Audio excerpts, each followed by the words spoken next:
Produits chimiques et nettoyants ménagers. On trouve des produits chimiques et des nettoyants ménagers dans presque chaque logement. Même des produits d'hygiène personnelle peuvent s'avérer dangereux dans certaines circonstances. Ces produits doivent être soigneusement entreposés et utilisés afin d'éviter qu'ils provoquent un incendie. Respectez le mode d'emploi. N'utilisez pas d'aérosol à proximité de bougies, de flammes non protégées ou d'objets chauds, en raison du caractère inflammable des gaz propulseurs que la plupart de ces aérosols contiennent. Conservez les produits tels qu'essence, mazout et diluants hors de la maison. D'autres produits sont également inflammables.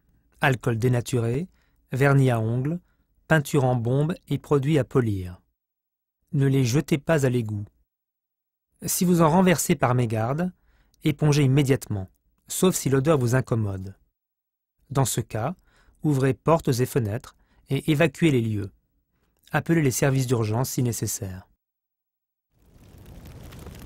Chauffage d'appoint. En hiver, de nombreuses personnes utilisent des radiateurs mobiles comme chauffage d'appoint. Bien que ces radiateurs ne présentent aucun danger lorsqu'ils sont utilisés correctement, ils sont chaque année à l'origine de nombreux sinistres à cause d'une mauvaise utilisation. Il existe deux types de radiateurs mobiles, convecteurs électriques et radiateurs au pétrole. Les convecteurs mobiles sont raccordés au circuit électrique du bâtiment. Ce type d'appareil peut chauffer une pièce de petite taille. Cependant, on doit les utiliser avec précaution pour éviter de causer un incendie. Bien que le mode d'emploi varie selon la marque, il existe quelques règles qui doivent être respectées. 1. Les chaufferettes ont besoin d'espace de dégagement. Les fabricants recommandent de les placer à au moins 92 cm de tout objet combustible. 2. Il est également conseillé de placer les chaufferettes sur des sols en dur et non sur de la moquette. 3. Éteignez le radiateur lorsque personne ne se trouve dans la pièce, avant d'aller vous coucher ou lorsque vous quittez la maison. Les incidents semblent se produire lorsque personne n'est présent. Les chaufferettes utilisent des combustibles liquides tels que du pétrole. Ce type de chauffage remplace l'oxygène du logement par du monoxyde de carbone, un gaz inodore, incolore et insipide, mais mortel. Aérer les pièces en ouvrant les fenêtres peut résoudre le problème.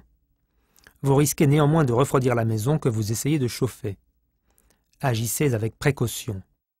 Chaque année, des gens font appel aux pompiers pour signaler des cas d'intoxication au monoxyde de carbone.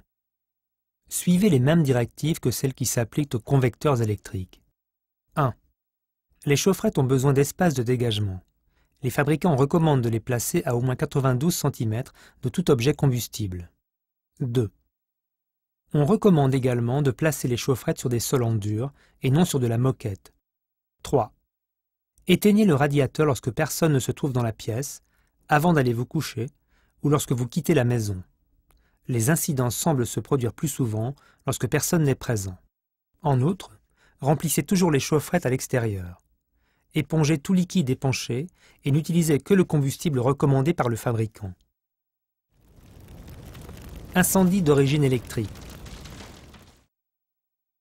Des circuits électriques surchargés et des appareils défectueux sont les deux causes d'incendie d'origine électrique les plus communes. Si un appareil électrique semble défectueux, il est important de le faire réparer avant toute utilisation ultérieure. Reportez-vous à la section Entretien et réparation appropriée des pages jaunes.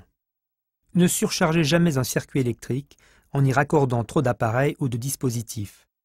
Pour votre sécurité, ne branchez qu'un appareil par prise. Les adaptateurs multiprises peuvent surcharger le circuit et faire surchauffer les fils. La règle d'un appareil par prise peut vous aider à éviter la surcharge d'un circuit électrique. Les allonges électriques ne doivent jamais servir de câblage permanent dans un logement. Chaque année, des allonges endommagées par des meubles ou piétinées par les occupants sont à l'origine d'incendies. Si vous avez besoin d'une prise supplémentaire, faites appel à un électricien agréé pour qu'il en installe une nouvelle. La plupart des logements sont équipés de disjoncteurs pour éviter que les fils ne surchauffent ou ne surchargent. Ne remplacez un disjoncteur défectueux que par un disjoncteur de même taille. N'installez pas un disjoncteur plus grand si vous avez des problèmes avec votre installation électrique. Ceci pourrait causer un incendie. Cette recommandation concerne également les logements équipés de fusibles. En effet, chaque fusible correspond à une taille de fil particulière.